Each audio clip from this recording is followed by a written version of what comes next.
If I lose control of Arrakis, the great houses would feed me to the worm.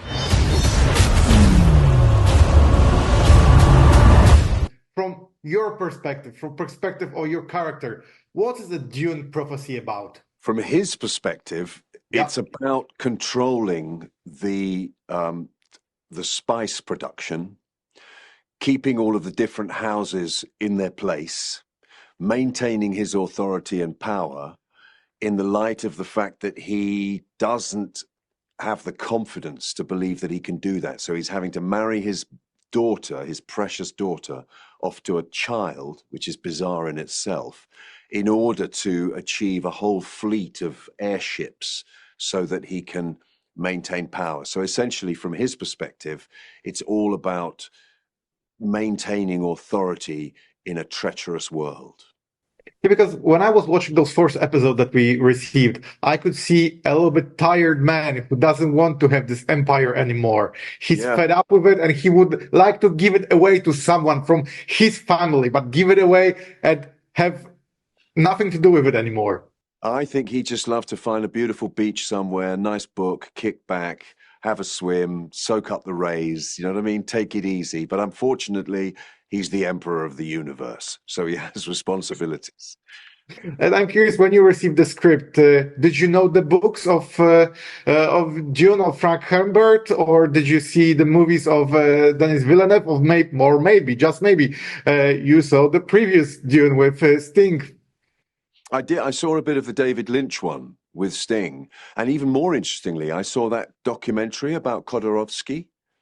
Have you ever seen that? Who was a Spanish guy who tried to get Dune together before anyone, I think, and actually created this book in which he did drawings and ideas for how he saw the world of Dune. But he managed to get incredible people attached to it, like literally Salvador Dali agreed to be in it. Mick Jagger agreed to be in it. The guy who did the model for Alien, I can't remember his name, he's a German guy, he'd agreed to sort of work on it. And suddenly when you think, oh my God, that would have been incredible.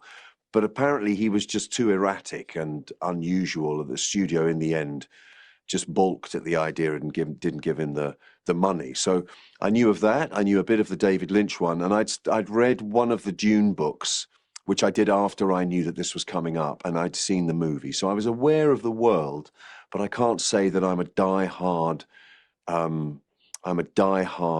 sort of knowledgeable source of all things Dune.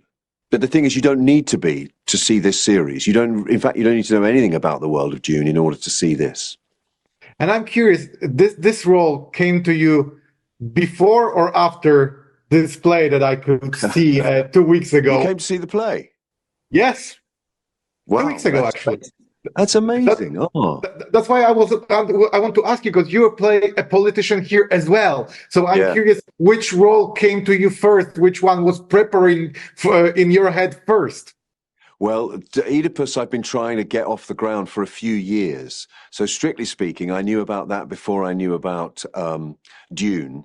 But I think I've just got to an age now, or I've done enough now, that the parts I seem to get offered are Emperor of the Universe. In Oedipus, the politician who's about to be elected in a landslide. I've just done a thing with Nicole Kidman called 9 Perfect Strangers, in which I play a billionaire. You know, I literally arrive for the first scene in a helicopter. So maybe I've just got to that sort of place now where people trust me with these guys that own everything and run everything. And how was it to enter this world of Dune? Because I know that the sets were amazing. So if you can tell me, how was it? Because you are in those spaces, you're not on the green screen.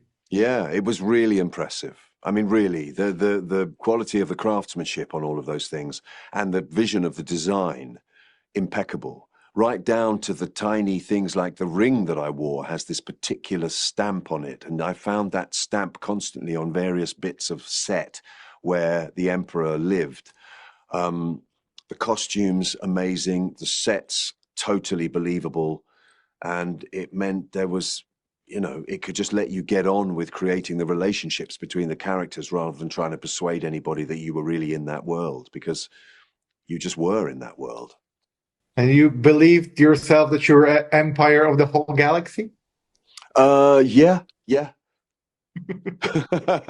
I sat there thinking, yep, I'm the guy in charge.